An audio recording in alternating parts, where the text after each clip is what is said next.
Matagal nang mailap ang internet sa maraming lugar. May mga gurong handang magturo, mga batang puno ng pangarap, ngunit kulang sa internet connection.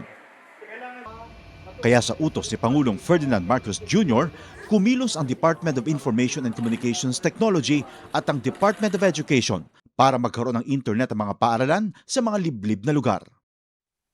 Noong nakaraang linggo, dinayo ng Pangulo ang Island School sa Binuangan Elementary School sa Ubando, Bulacan para tingnan ang estado ng koneksyon. Nakita ng Pangulo, maayos na ang internet. May laptop at tablets na ngayon na dati mahirap makarating sa mga isla at liblib na komunidad. Ang buong budget ng DepEd na napapakinabangan ho ng lahat ng stakeholders mula Batanes hanggang Tawi-Tawi. Maging mga paaralan sa Basilan, dinayo ng DICT at unti-unting nagka-internet ngayon. Kasama po namin si Secretary Henry po. Si Sec.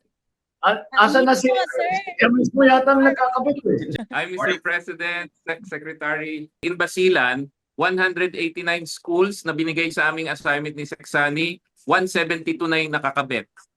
Dahil ang internet sa mga paaralan ay hindi lang basta signal, isa itong tulay para mas mapalapit ang kaalaman sa bawat silid-aralan.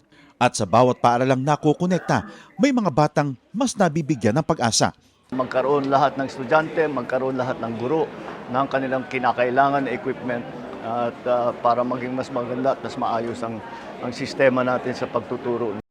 Sa buong bansa, tuloy-tuloy ang trabaho. Isa-isang inaayos sa mga bagay na magpapagaan sa buhay ng ating mga kababayan. Para ang edukasyon ay mas maging abot kamay ng bawat batang Pilipino, anumang isla o lalawigan sa bansa.